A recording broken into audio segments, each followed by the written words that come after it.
सौरभ केशरी है और बहुत बहुत स्वागत है आप सभी का हमारे नए यूट्यूब चैनल जिसका नाम है power house of physical education concept. तो दोस्तों, जैसा कि आप इस चैनल पर लगातार वीडियो प्राप्त कर रहे हैं और बहुत अच्छे कमेंट्स आ रहे हैं, मुझे मोटिवेशन मिल रहा है। अभी पिछले ही वीडियो में एक भारती शर्मा जी का क्वेरीज थी कि सर वो मतलब बता रहे कि कई बार से वो टीजीटी के एग्जाम्स दे रही हैं, लेकिन वो अच्छा नॉलेज होने के बावजूद 90 से 92 के बीच में ही रहती हैं, कभी भी 100 प्लस नहीं जा रही हैं। जबकि वो बता रही कि सर मेरा कॉन्सेप्ट बहुत अच्छा है। तो भारती जी, मैं आपसे ये कहना चाहता हूँ कि आप जो डाउट वाले क्वेश्चंस होते हैं ना, उनको सॉल्व करने का जो तरीका होता है वो मैं आगे सभी के लिए बताना चाह रहा हूँ कि कभी भी आप क्या करिए कि कभी भी जब आप किसी क्वेश्चन में आपको डाउट हो तो उस डाउट को क्या करना चाहिए आपको कि सबसे पहले आप एरर डिडक्शन मेथड का यूज करिए। एरर डिडक्शन मेथड क्या होता है कि 4 ऑप्शन में से पहले ये छांटे कि कौन सा एकदम नहीं हो सकता है, उसको निगलेक्ट करिए। फिर आपके पास 4 में से मान लीजिए लास्ट में आप दो ऑप्शन में कंफ्यूज होती है, तो उन 2 ऑप्शन में देखिए आपको सटीक आंसर खोजना है। तो जब तक वैसे वाले क्वेश्चंस को आप बहुत ही केयरफुली से करेंगे तो क्वेश्चंस को छांटते जाइए। जब एरर को डिटेक्ट करती जाएंगी, कई बार स्टेटमेंट को पढ़ने की कोशिश करिए और स्टेटमेंट को पढ़ने के बाद आप पहले ये डिसाइड करिए कि कौन सा नहीं हो सकता है। एकदम कॉन्फिडेंटली जब आप हो जाएंगे कि इसमें से ये नहीं हो सकता है, तो ऑटोमेटिक आपका वो क्वेश्चन सही होगा और गलत नहीं होगा। आशा करता हूं कि जो मैंने आपको बताया है वो आपको समझ में आया होगा, और इस तरह से सपोर्ट और प्यार देने के लिए थैंक यू। तो एक चीज और बताना चाह रहा हूं मैं आपको कि जो यूपी टीजीटी है, इस बार जैसा कि सबको पता है कि इंटरव्यू नहीं है, क्योंकि इंटरव्यू होता था तो बहुत आसान पेपर आते थे। तो इस बार आप मान के चलिए, मैं एक अनुमान लगा रहा हूँ, गेस कर रहा हूँ कि इस बार पेपर का जो पैटर्न होगा टीजीटी का वो बहुत ही अच्छे लेवल पे होगा और टफ लेवल पे होगा। तो जो लोग मेरे पास बहुत सारे बच्चों की क्वेरीज आती है कि सर कौन सी बुक्स पढ़ लें, कौन सा मतलब किससे क्या करें, या क्वेश्चंस प्रीवियस क्वेश्चंस को मैं सॉल्व कर लूँ तो क्या मेरा निकल जाएगा। तो अब ऐसा नहीं है। यूपी टीजीटी देखिएगा इस बार किस तरह का पेपर लेकर आता है, अच्छे अच्छे लोगों का। देखिए, जब तक आपका कॉन्सेप्ट क्लियर नहीं होगा ना, तब तक आप अच्छे नंबर और क्वालिफाई नहीं कर पाएंगे। सिर्फ आप क्वेश्चंस को रट के सोच रहे हैं कि आप क्वालिफाई कर जाएं, तो इस बार के यूपी टीजीटी में ऐसा पैटर्न नहीं है। देखिएगा, अब सेम यूपी टीजीटी भी पैटर्न लेकर केंद्रीय विद्यालय और नवोदय विद्यालय की तरह लेकर आएगा, क्योंकि इस बार से आप देख रहे हैं कि इंटरव्यू को हटा दिया गया है। तो ये मेरी थोड़ी सी जानकारी थी कि तैयारी करिए, बेसिक चीजों को, कॉन्सेप्ट को क्लियर करिए, और जब तक आपका कॉन्सेप्ट क्लियर नहीं होगा तब तक आप डायरेक्टली किसी चीज को नहीं अचीव कर पाएंगे। यानी जब तक आपका बेस ही अच्छा नहीं होगा तो उस पर आप एक अच्छा बिल्डिंग नहीं बना सकते हैं। तो कुछ बच्चे सोचते हैं कि मैं सिर्फ प्रीवियस ईयर के पेपर्स लगा लूँ, पुराने पेपर्स लगा लूँ, और जहाँ जहाँ क्वेश्चन पूछे गए हैं राजस्थान वगैरह में, दिल्ली वगैरह में और केवीएस में, तो इनको सॉल्व करके मैं पेपर निकाल सकता हूँ। It is not possible. According to me हो भी सकता है, लेकिन मेरे हिसाब से ऐसा नहीं होगा। मैं चाहता हूं कि आप कॉन्सेप्ट क्लियर करके जाइए ताकि किसी भी क्वेश्चंस में दिक्कत ना हो। तो चलिए स्टार्ट करते हैं बिना टाइम वेस्ट किए। आज ज़्यादा टाइम लग गया मुझे ये बात समझाने में, क्योंकि क्वेरी आई थी और आप लोगों का लगातार प्यार मिल रहा है मुझे। तो बताना चाहूँगा कि मैं पिछले 6 पार्ट डाल चुका हूँ, 7 पार्ट डाल चुका हूँ। आप अगर पहले वो वीडियो नहीं देखा है, पहली बार मेरा चैनल देख रहे हैं, तो पहले आप वो देख ले, ताकि मैं सीक्वेंस से पढ़ाते हुए आ रहा हूँ और वो सीक्वेंस आपको समझ में आएगा और बहुत मजा आएगा। तो मैं स्टार्ट कर रहा हूँ, देखता हूँ मैं। तो हम लोग स्टार्ट कर रहे हैं यहाँ पर यूपी टीजीटी और पीजीटी का। तो मैं लास्ट लेसन में आपको हिस्ट्री बता रहा था, मैंने ग्रीक की हिस्ट्री मैंने कंप्लीट कर दी थी, और अब हम लोग जाएंगे नेक्स्ट हिस्ट्री पे। तो आप देख सकते हैं कि हिस्ट्री ऑफ ग्रीस ये हमने पढ़ा दिया था, इसमें होमरिक और ये सब हमने पढ़ लिया था।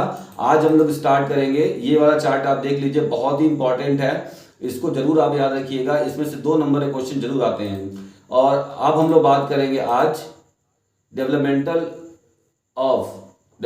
Of physical education in Rome. Rome की कंट्री में कैसे डेवलपमेंट हुआ था फिजिकल एजुकेशन का, उसके बारे में बात करेंगे। तो लास्ट में हमने बात किया कि एथेंस का जो लेटर एथेंस काल था, उसमें क्या हुआ था कि बहुत अच्छे अच्छे दर्शन शास्त्री आए थे, जो कि सुकरात, प्लेटो, अरस्तु थे। तो थोड़ा सा मैं आपको रिवाइज ले चलूंगा। और इसके बाद हिप्पोक्रेट्स, जो कि औषधि विज्ञान के जनक माने जाते हैं, उनका भी जन्म हुआ था किसमें, लेटर एथेंस पीरियड में। तो क्या हुआ कि एथेंस वालों पर, एथेंस राज्य पर यानी ग्रीक देश पर रोम वालों ने कब्जा कर लिया, और वहां से जब जनरेशन स्टार्ट हुआ, फिर हुआ रोम काल। तो रोम काल की हिस्ट्री अगर हमको पढ़नी है तो उसको 2 पार्ट में बांटना पड़ेगा। सबसे पहला पार्ट क्या है, अर्ली रोम पीरियड और दूसरा है लेटर रोम पीरियड। तो चलिए स्टार्ट करते हैं आज अर्ली रोम पीरियड के बारे में। तो रोम के निवासी को ओरेटर कहा जाता था। तो आप इस चीज को देख सकते हैं कि रोम के जो निवासी होते थे उन्हें रोम के निवासियों को ओरेटर कहा जाता था। रोम काल में 18 वर्ष के बाद के युवा को शारीरिक व मानसिक कौशल तैयार किए जाने वाले स्थान को कैंपस मार्टियस कहते थे। ये आप इसको याद रखिएगा, ये बहुत ही ज़्यादा इम्पोर्टेंट शब्द है। रोम में पूछा जाता है कि कैंपस मार्टियस यानी एक व्यायामशाला होती थी जहाँ पे 18 साल के बाद के बच्चे वहाँ पे अभ्यास करते थे। तो और आगे बात कर लेते हैं। किसी ने मुझसे बोला था कि मतलब हर एक लाइन पढ़ाने के बाद एक फीडबैक आया था कि हर एक लाइन पढ़ाने के बाद मैं इसको जो डॉट्स हमारे हैं उनको मैं क्लियर करता चलूँ, तो मैं इनको क्लियर कर दे रहा हूँ। आगे बात करते हैं। रोम के नवयुगों में हस्त गेंद खेल लोकप्रिय था। हस्त गेंद खेल का मतलब क्या था? हैंडबॉल। तो हैंडबॉल कहीं ना कहीं अगर आप हैंडबॉल की हिस्ट्री पढ़ेंगे तो रोम से उसकी हिस्ट्री की शुरुआत मानी जाती है। आगे बात कर लेते हैं। फिजिकल ट्रेनिंग के सिद्धांत का सबसे पहले, तो जो फिजिकल ट्रेनिंग का सिद्धांत था उसका सबसे पहले विवरण रोम के फिजिशियन गैलन ने ही दिया था। तो एक बात आप ध्यान रखिएगा कि जो गैलन है वो रोम के फिजिशियन थे सबसे पहले, और हिप्पोक्रेट्स थे जो वो एथेंस यानी ग्रीक के थे। तो इस बात का आप ध्यान रखिएगा। आगे बात कर लेते हैं। रोम सम्राट, कभी कभी क्वेश्चन पूछा जाता है कि वह कौन सा सम्राट था जिसने प्राचीन ओलंपिक खेल में ऑफिशियल्स को घूस देकर विजेता बना था। तो इसको आप ध्यान दीजिएगा कि वो है किंग नेरो। तो आप यहाँ देख सकते हैं कि किंग नेरो एक ऐसे राजा थे, एक ऐसे सम्राट थे रोम के जिन्होंने ऑफिशियल्स को घूस देकर ओलंपिक खेल में विजेता बने थे। आगे बात कर लेते हैं।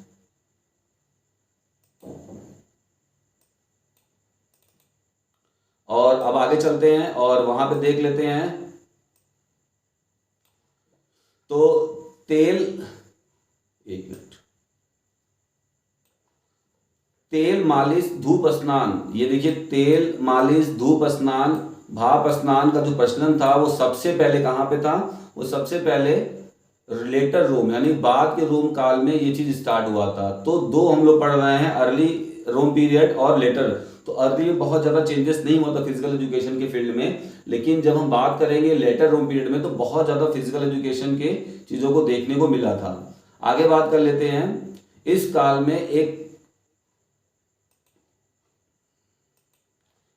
में एक खूनी खेल जिसका नाम ग्लैडिएटोरियल कॉन्टेस्ट यानी ग्लैडिएटोरियल कॉन्टेस्ट होता था, वो बहुत ज़्यादा फेमस था। देखिए इस बात को आपको याद रखना है। ग्लैडिएटोरियल कॉन्टेस्ट मतलब क्या होता था कि इंसानों और जानवरों के बीच लोग हम क्या करते थे? खेल खेलते थे, और उसी खेल का नाम उन्होंने क्या रखा था? ग्लैडिएटोरियल कॉन्टेस्ट। ठीक है, इसमें बहुत मनोरंजन करते थे। तो पहले क्या था कि टीवी वगैरह तो थे नहीं, मनोरंजन कोई साधन तो थे नहीं, तो लोग इसी तरह क्या होते थे कि बार बार मतलब ग्लैडिएटोरियल यानी कि जानवरों से इंसानों की लड़ाई करवा के और खून को देखकर मनोरंजन किया करते थे। तो ये रोम काल में बहुत ज्यादा प्रचलित था, जिसका नाम था ग्लैडिएटोरियल कॉन्टेस्ट। आगे बात कर लेते हैं। प्राचीन रोम में सर्वाधिक स्नानागार थे। ठीक है, सबसे ज्यादा जो वो थे स्नानागार यानी नहाने के लिए, तो जो होता था व्यायामशाला के लिए, तो प्राचीन सर्वाधिक स्नानागार थे। और खेल के लिए व्यायामशाला को थर्मे कहा जाता था। तो कहीं कहीं आपने कैंपस मार्टियस भी था जो 18 साल के बच्चों के लिए होता था, और थर्मे भी होता था, व्यायामशाला को थर्मे भी कहे जाते थे। ठीक है, आगे बात कर लेते हैं। रोम काल में दो प्रसिद्ध स्नानागार थे जिसका नाम था डायोक्लेटियन और काराकला। तो ये डायोक्लेटियन और काराकला जो आप देख रहे हैं ना, ये सबसे बड़े स्नानागार थे। काराकला में तो बोला जाता है कि 1500 आदमी यानी एक बार में लगभग 1500 जो इंसान थे वो क्या कर सकते हैं कि स्नान कर सकते थे। तो आप इसको देख सकते हैं। चलिए आगे स्टार्ट करते हैं। इस काल में मार्स नामक युद्ध के देवता की पूजा होती थी। तो जो रोम निवासी थे वो किसकी पूजा करते थे? मार्स नामक युद्ध की देवता की पूजा करते थे। जैसा कि आपने देखा था कि एथेंस में क्या होता था, एथेंस वाले ज्यूस गॉड का पूजा करते थे। ठीक है, तो ये सब चीजें फर्क आपको रखने की किस काल में किसे क्या कहा गया।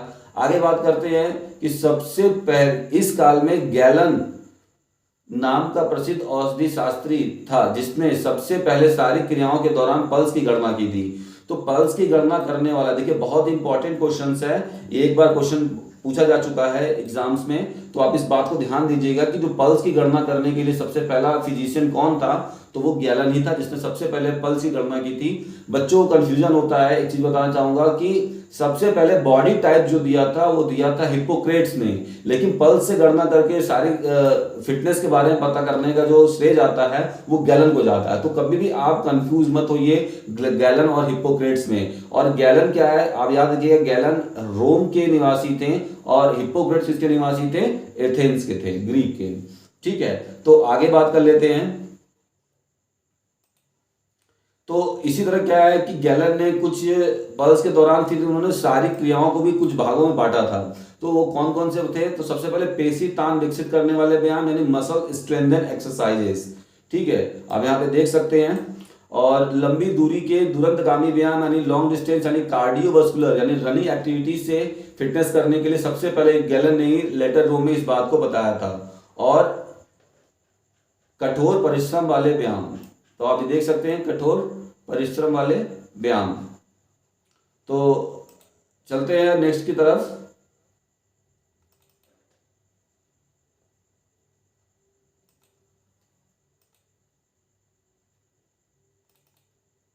और अब बात कर लेते हैं लेटर रोम में, जो हमारा लास्ट पॉइंट चल रहा है। आज रोम की हिस्ट्री हम लोग खत्म कर देंगे एक पार्ट में, इसके बाद में बात करूंगा आपसे जर्मनी की हिस्ट्री के बारे में।